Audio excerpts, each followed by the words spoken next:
Assalamualaikum warahmatullahi wabarakatuh. Perkenalkan, nama saya Muhammad Wahyu Wicaksana, NIREM 19010222, kelas A semester 2, Prodi S1 Keperawatan di Stikes Muhammadiyah Manado.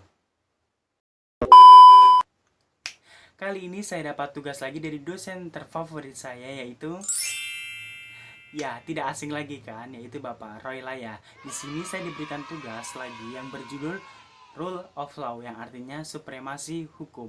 Langsung saja, soal yang pertama adalah sebagai berikut.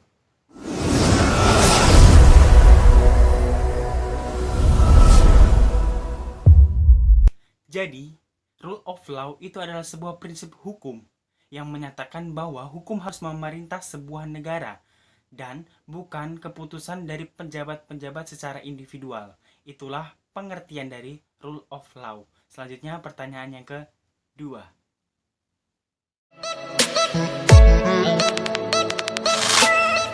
Di Indonesia, prinsip-prinsip Rule of Law itu semua sudah termuat di dalam pembukaan Undang-Undang Dasar tahun 1945, serta penjabaran prinsip-prinsip Rule of Law secara formal sudah termuat dalam pasal-pasal Undang-Undang Dasar 1945, yaitu sebagai berikut.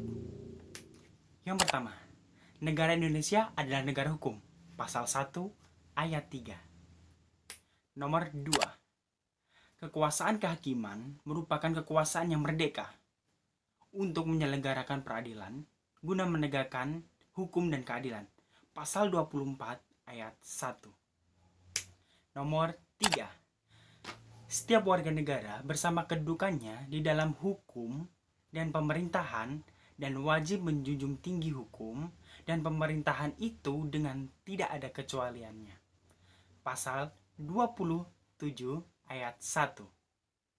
Nomor 4, dalam bab 10A tentang hak asasi manusia terdapat 10 pasal, antara lain bahwa setiap orang berhak atas pengakuan, jaminan, perlindungan, dan perlakuan yang adil, serta perlakuan yang sama di hadapan hukum, pasal 28 ayat 1. Nomor 5, setiap orang berhak untuk bekerja serta mendapatkan sebuah imbalan dan perlakuan yang adil dan layak dalam berhubungan bekerja, pasal 28 ayat 2. Oke, itulah prinsip-prinsip dari Rule of Law. Selanjutnya pertanyaan yang ketiga.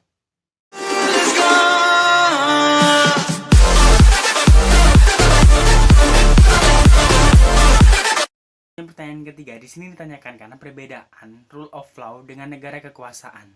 Jadi Rule of Law itu adalah prinsip hukum yang menyatakan bahwa hukum harus memerintah negara dan bukan penjabat-penjabat mengambil keputusan secara individual.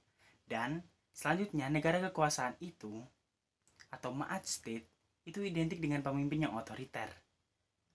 Penguasaan atau kekuasaannya itu yang bersifat sentralistik atau terpusat. Selanjutnya, konfigurasi politiknya itu yang bersifat atau yang otoriter. Dia akan melahirkan sebuah produk hukum yang represif dan sangat mengekang kebebasan. Itulah perbedaan antara kedua pertanyaan tersebut, Rule of Law dengan negara kekuasaan. Selanjutnya, pertanyaan yang keempat.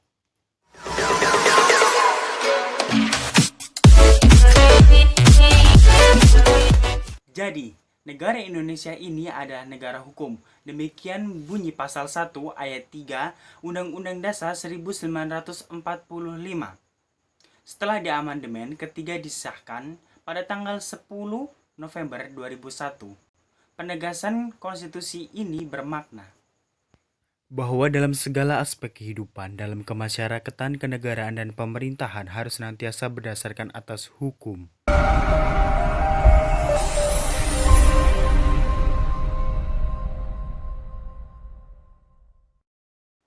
Jadi di soal nomor 5 ini masih ada berkesinambungan dengan soal yang nomor 4. Di sini ditanyakan bagaimana pendapat Anda tentang penerapan atau penegakan hukum di negara kita. Jadi, hukum di Indonesia ini belum sepenuhnya ditegakkan karena masih lancip di bawah dan tumpul di atas. Yang artinya apa? Di masyarakat itu hukum sangat sekali ditegaskan, tetapi di bagian atas, di bagian pemerintahannya, hukum itu kurang ditegakkan. Contohnya masih ada koruptor. Koruptor masih berkeliaran. Yang namanya hukum atau yang namanya negara hukum, apapun itu, entah itu pemerintahannya ataupun masyarakat bawahan dan dari golongan manapun, yang namanya hukum tetap harus ditegakkan. Tidak pandang jabatan, golongan, ataupun apapun itu. Yang namanya hukum tetap akan ditegakkan. Siapapun dia, itu yang bisa dikatakan negara hukum.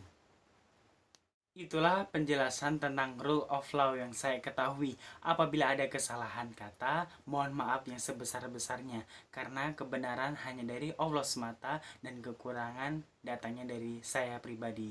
Akhir kata, wassalamualaikum warahmatullahi wabarakatuh.